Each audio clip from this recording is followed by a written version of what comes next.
Okay, so something that I hear people talk about a lot in Yu-Gi-Oh is that there are too many archetypes, or just that archetypes don't get enough support. And an opinion that I've had for a while too is just that I think that the archetypes come and go too quickly. So I'm going to cover all of this in this video because I've just got a lot of thoughts on Yu-Gi-Oh archetypes and maybe how their approach to them could be a bit different and perhaps improved. Just my opinion though. I don't know. I don't manage the game, so. Okay, there are a lot of Yu-Gi-Oh archetypes, and you can define an archetype in a number of ways. I won't get too into the weeds with that, but new archetypes get introduced in, it feels like almost every set, and Yu-Gi-Oh as a game gets sets rather quickly compared to some of the somewhat lower like tiered card games in terms of popularity. Yu-Gi-Oh not only has its like 4 main sets every 3 months, but also, loads of spin-off sets. There's always like the legendary duelist sets. There's the, reprint sets, there's the tins, there's Battles of Legend, there's the deck builder packs, and there's always like new stuff and it's always coming out. I mean, if you take just this year so far, we've gotten Springens got introduced. Technically the Armed Dragon archetype counts as something. Ancient Guardians did Ursa-Arctic, Ancient Guardians did Ogdodic, and it did Sulfaccord. There's also Starry Night and Sunvine. And like I'm probably missing one random thing, but like that's at least 7 archetypes introduced, just this year alone. And last year there's been plenty. So my thing with archetypes, my like personal gripe, is that they War Rocks is what I forgot. That's the one. Anyways, so I feel like they come out and then like the next product comes out like 2 to 3 weeks later, and like you just forget. And the game moves so fast. There's so many archetypes that get introduced that a lot of them just get left in the dust. And I've kind of had a just sort of anecdotal problem with that myself, and that's like a new product will come out and I'll be interested in building like an archetype from it. I always try to build one archetype from each new set for the most part. And, there's exceptions, but like I'll try to build it, and what'll happen is the product comes out. I'll maybe buy like a box or something of the product, or perhaps more, depending. And I'll try to sort of build the deck. I won't completely finish it, and as I'm getting cards for it, the next product comes out, and then like I just lose focus on the first thing, and because like so many new products are coming out, so many new archetypes are coming out to try, and it can just end up being like a bit overwhelming. It's like you don't get time to breathe or marinate or whatever with an existing archetype because the next thing is just out already. Now, this might not be a problem for everybody. It's something that's kind of unique to me. Some people don't build as many archetypes or as many decks, I guess, as I do, so that could be it. But I don't know. For me, I've just always found it to be a little bit, just a bit exhausting. Now, in addition to that, there's a complaint that many people have, which is that archetypes, older ones or whatever, some existing archetype needs support and doesn't get it. And this has always been weird. Like, I don't disagree with the statement, by the way. I think that there are lots of old archetypes that need support, but like Yu-Gi-Oh has so gosh darn many archetypes that I see how it just seems like your favorite one or ones will just never get support because there's so many that need support.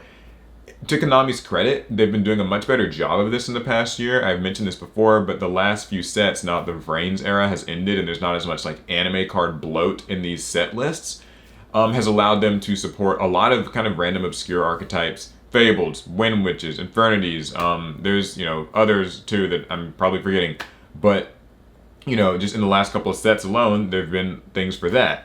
And with the legendary duelist sets and all these other things, they've found ways to introduce more support constantly, and that's nice. But Metal Foes is a good one, for instance. I just completely forgot about that. But yeah, just so many archetypes need cards, and there's just only so many sets and so many cards released. And then it's like when they release stuff, if the support for an archetype doesn't land, like let's take the Metal Foes example or the Fabled example, yeah, they got new cards, but if the decks aren't like good still, like they're still dated and the strategies still don't work, then the archetypes kind of just get forgotten anyway and like fade into obscurity. And it's just this cyclical weird problem where I just feel like Yu-Gi-Oh maybe has too many archetypes for its own good. So what would I do about this? Me personally, I've been playing a lot of other TCGs lately, or dabbling. I don't want to say playing, but I've been dabbling in Vanguard. I've been dabbling in Digimon and Pokemon.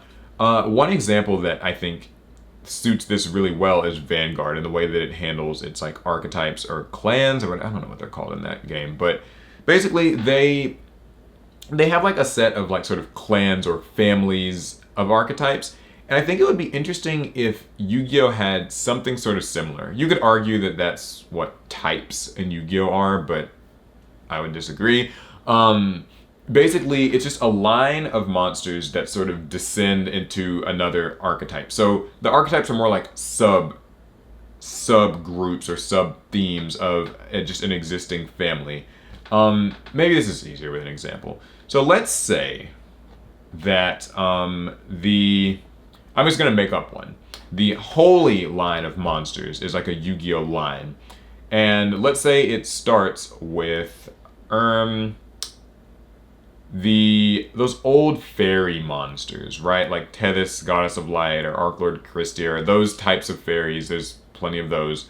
And then it descends into the Lightsworn monsters, because they're also sort of a heavenly set of monsters that, you know, they're all light attribute, they all look like royalty and all that stuff.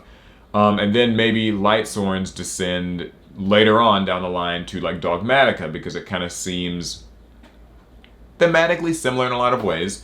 And then I'm sure there's like one or two I'm missing in between, but imagine if that was kind of like a line of the heavenly light kind of fairy based family.